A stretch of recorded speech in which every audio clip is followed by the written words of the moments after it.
Hi everyone, this is Josh with Josh Wright Piano TV. Today I want to address the concept of voicing inner lines. This is a really important concept and something that I'd like to share with each of you today. There's a couple short little examples I want to show you of what is voicing an inner line. What does that even mean? Rather than just playing top notes here,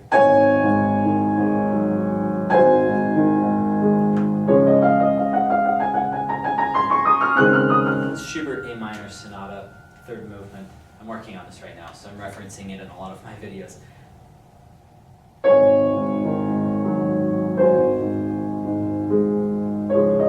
It doesn't even sound like the same line.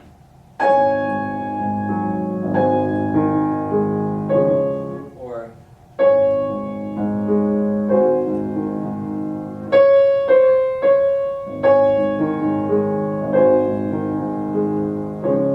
just an idea that I had today when I was practicing just a couple hours ago. I was like, oh, that might be a nice inner line. Search for those inner lines.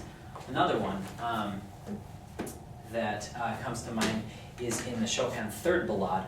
My teacher in Utah showed me this. I thought this was just so brilliant.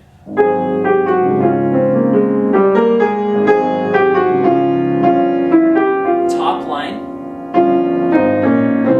middle line, right there.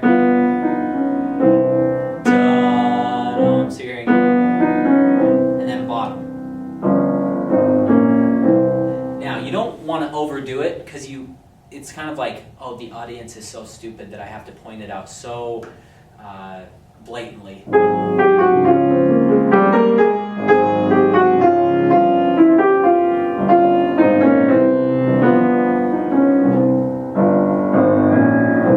don't need to do it that much. You can just do it slightly, and those who are listening carefully will be, oh, that's a really nice flavor that he's creating.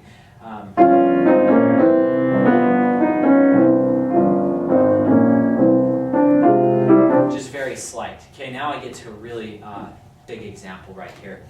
This is such delicious material. This is just appealing to almost all of your senses. You can almost smell it and taste it.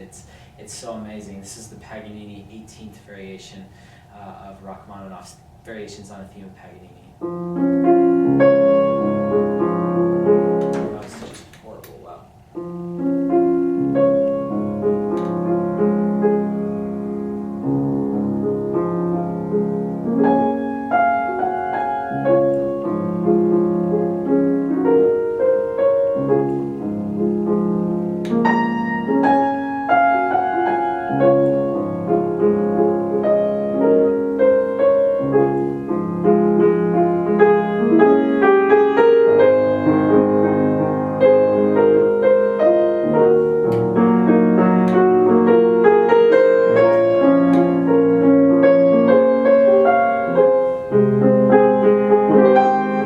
Heard that. Just about everyone in history loves that. I mean, I'm sure there's people who don't, but it's so beautiful. Let me play it a different way now. Maybe a way you haven't heard before.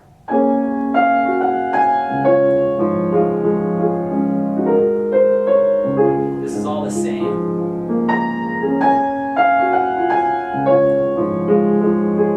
Now this is going to get a little different. I'm going to make it real obvious. Let's see.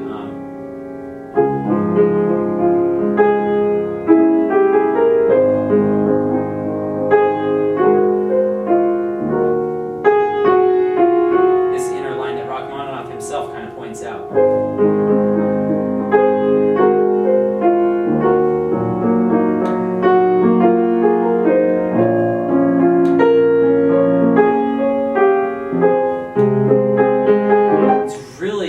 Wonderful counter melodies. You have to be careful sometimes to not poke the counter melody out so much that it's no longer a complement to the top melody, that now it's just the top melody, it's just the top dog there. You gotta be...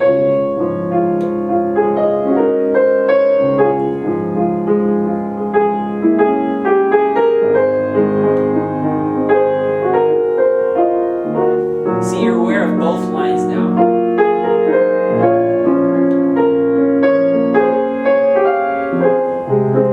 And you can sit and shape and refine that. I remember before a performance I did of this last year. I sat and just worked that, and then when you work out both ways, more top, more middle, a mixture of both, you can choose in the middle of your performance what you want to do. Do I feel like doing a little more top? Do I feel like doing a little bit more bass? What do I feel like? And in that sense, you're kind of improvising a little bit. The jazzers will be like, oh, that's pathetic. That's not improv. But as classical musicians, when sometimes we get so straight-laced with everything, that's a way to really be creative and spontaneous with your interpretation, is through inner voices. Let me explain how to do this, okay? What you want to do is you want to, there's two methods to doing this. Play your melody legato and everything else staccato. So let me show you what that would be like.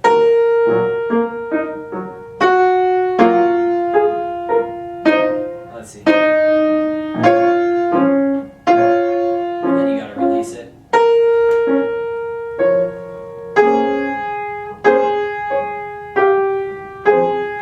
You can tell I haven't done this for a while on this passage. Another passage that I worked so much on when I was younger, this was just voicing a top voice, so you can take this and apply it to just voicing the top, is Chopin Etude number 3.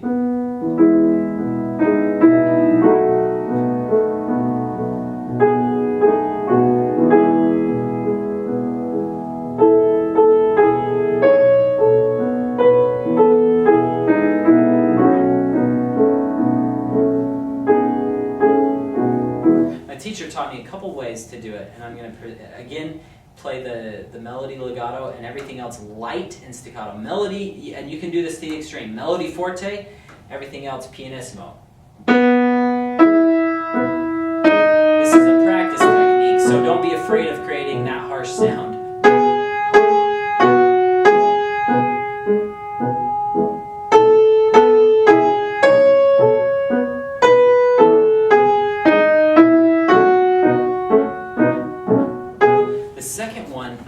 From a vocal coach. His name's Jeffrey Price, and I thought this was really creative as well.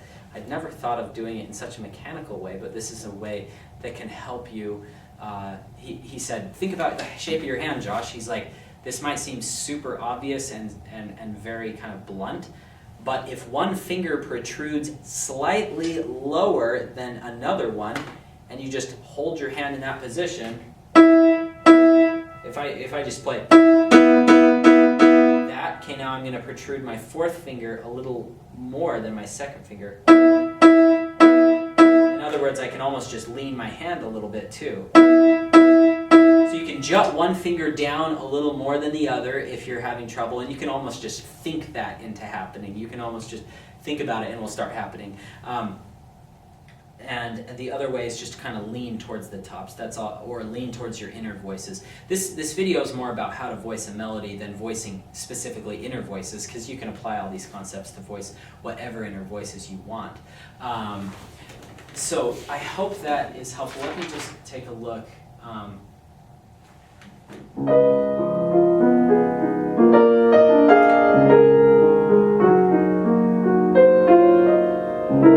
He voices these.